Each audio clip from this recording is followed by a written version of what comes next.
fresh out the bed. I guess I fed my parasites enough that they're like, get the phone, Karen, make a video. No, I just watched this clip and I'm like, this guy, boy, that's a lot. I mean, he said it's a short, and I'm like, whoa. Yep. But, I mean, listen carefully to what he's saying, because if somebody has truly insulted you, keep a record of that. I know the Bible will tell you, don't keep a record of wrongs. Love doesn't keep a record, does it not? Oh. But he does, God does, but we're not supposed to. I mean, I don't know. I mean, let's not get into the churchianity. This guy's saying, look, if somebody, says something to you and it hurts your feelings, you need to stop for a second and decide whether or not that person actually insulted you, or if you were triggered by something that they had no intention of upsetting you in any way, whether they were just telling you a truth that was inconvenient for you to hear. Is it you or is it them? Basically kind of thing. But I like the way he said it all. And it was like, I immediately, felt some type of way. Because I didn't listen. I mean, I listened, but I listened to him say it like 3 times. And I was like, no, he's totally right. He is. Up until the point where, what if you've been trained from an infant up to accept every insult as it's just an inconvenient truth that you don't like, Karen, when it's actually an insult, and you've been trained and conditioned to believe that you're not being gaslit. They're telling you the truth. See, there's where you run into problems. What this guy said was straight up correct. He's right on it.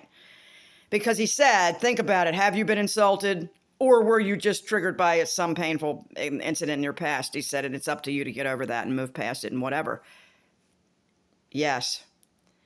But can the person he's talking to in that moment saying, you guys, were they conditioned to believe that they were a piece of trash? Were they conditioned by the church to believe that they don't deserve the breath in their lungs? If it weren't for Jesus, you don't deserve to breathe. You're a monster. You are the most lowly, disgusting piece of trash that ever lived. This is what the church tells you. It's what your parents will tell you if they're in. And I'm telling you, this is not as simple as this guy just laid it out. This is what he's telling. He's talking to normally developed people whose parents were good enough that they didn't destroy their sense of self.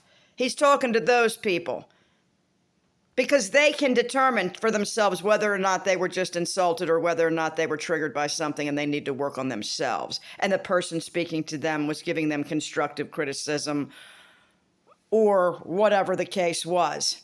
He's talking to normally developed people.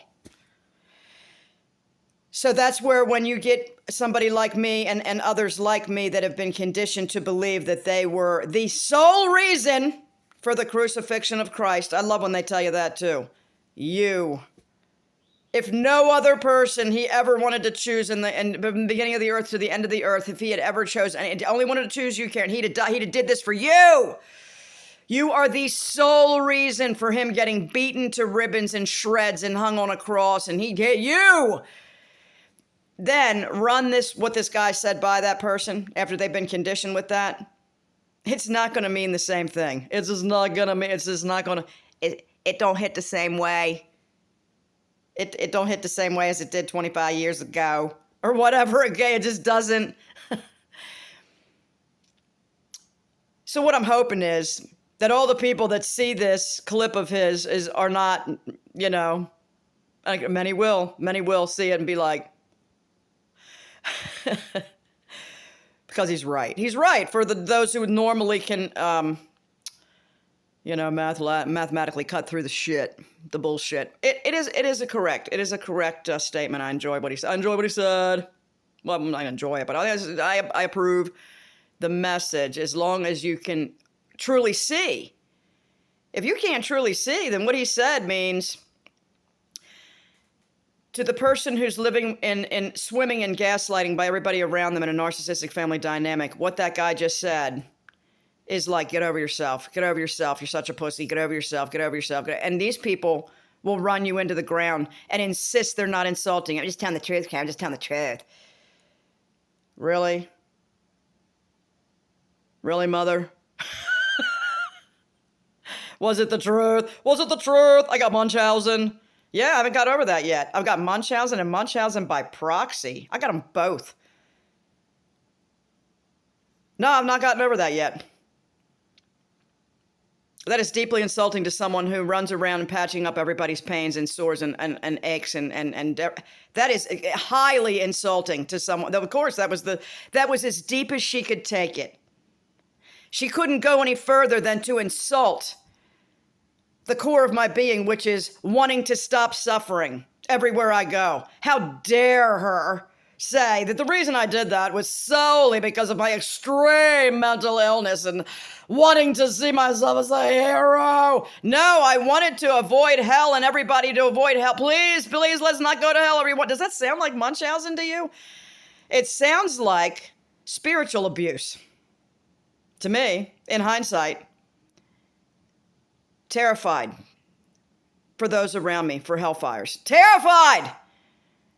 Terrified. And sadness and anger for them, for the people that have harmed them, or the situations or circumstance or government or whatever the hell happened that is harming my friends and loved ones, but the people that I've come across on this earth.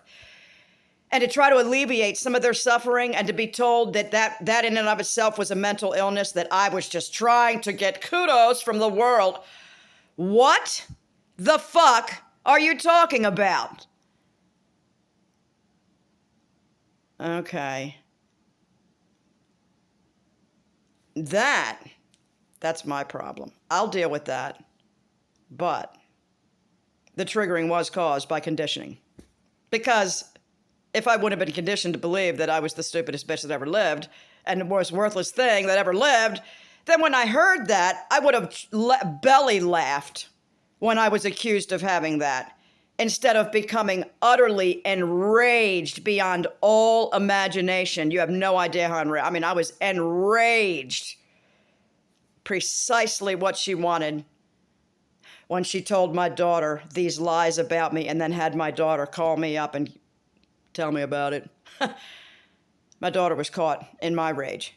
That birth mom thought was so goddamn funny. Oh my God. She probably was orgasming in her fucking wheelchair when she found out how much I fucking flipped my fucking lid over it. And then she went and got the vaccine. Whoa, Mom! The fuck are you thinking? What? Holy shitball. Did you get a booster? No. She didn't get a booster because she got really, really sick. You did? You got really, really sick? You mean they didn't give you a placebo because you were so important? Oh, you didn't get the placebo? I know a couple people that got the placebo because they had zero side effects. And it was interesting because they were both in the military. Kind of high up. So I was thinking they didn't want to fuck these dudes up in case they needed to use them again. So yeah. You know they put the placebos out, right? You didn't say, I should have screenshotted everything and printed it on paper as the information was coming out.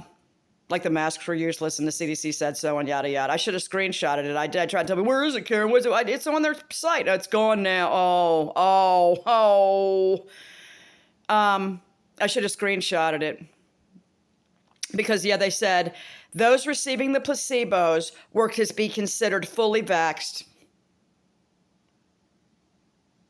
So this is about mind control. It wasn't about whether somebody actually received this life-saving medicine or not, right? Whoop, whoop. Watch out. I might try to hurt you with a Band-Aid or whatever if I see you cut yourself. Like what I willed them to get hurt. I willed them into illness. No, Ma, you convinced them they were sick so that you could make them better in their mind and then you'd be a hero. What the fuck? What?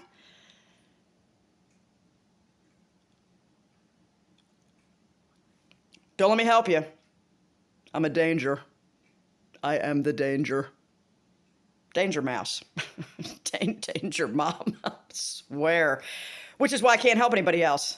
She turned off the boop. She turned the dial off on help. I don't help nobody now. Because it's a sickness. It's a sickness that I have that I help people. I'm sick. I'm sick. I'm doing it all for me. I'm not doing anything for anybody else. I'm doing it all for me. It's all for me. I don't know. Maybe it was. Maybe it was me just trying to avoid hell, you think? I don't care about these people's pain and suffering. Really? I don't? God, I cared too much. It's called enmeshment.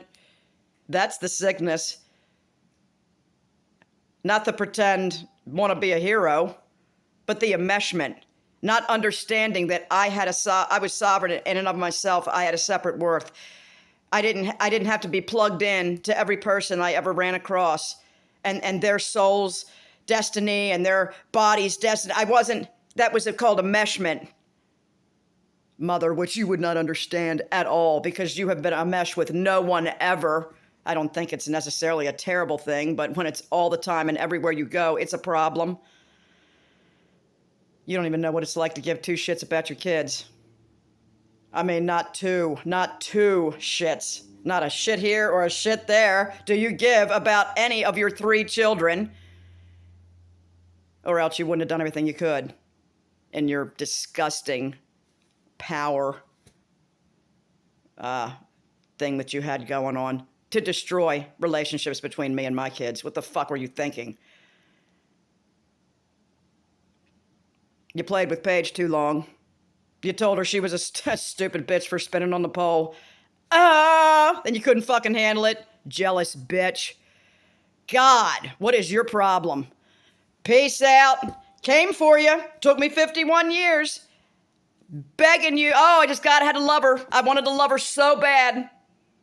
She wanted to destroy me.